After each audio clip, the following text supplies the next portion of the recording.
So having just written the fourth reaction paper, focusing on the work-life balance struggles from a critical view perspective, it got me thinking about some of the perks that companies are offering to their employees and how that impacts them.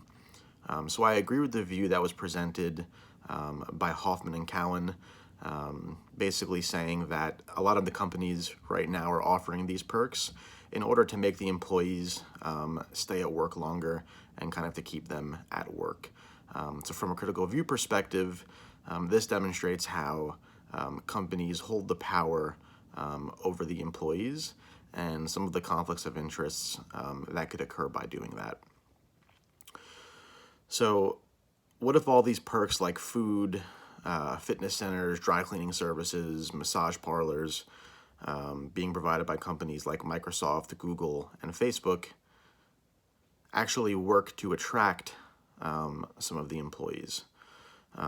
Perhaps this helps to actually pull in talented employees to their company, and it helps to put the employees in a position of power, enabling them to be more effective at work while managing some of their personal responsibilities while they're at work as well. It got me thinking that perhaps there's more to companies offering some of these perks than simply trying to gain power over the employees and making them work longer hours.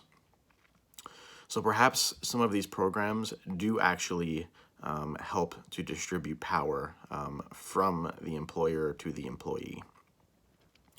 So in researching the topic, I found that one of the main reasons that companies offer perks is to attract employees. So companies like Google, Microsoft, Facebook. What's really important, though, is understanding which perks candidates value over other perks. So in a study published in 2020, in which 2,000 people were surveyed, employees put a lot more emphasis on perks dealing with health benefits, working remotely capabilities, and flexible hours, as well as unlimited vacation time, than they did on other perks such as free food, gaming room, massage parlor, etc. So according to a Business News Daily article, workplace flexibility as a talent management policy is no longer an option, and it's actually essential to employers right now if they're looking to attract talented employees. So as I mentioned before, high-tech companies like Microsoft, Google, and Facebook were well known for their office amenities and office perks. So these companies actually announced recent plans to allow employees to work from home, number one, during the COVID pandemic, and actually Facebook even took it a step further with Mark Zuckerberg announcing that he's going to let employees work from home well into the year 2021.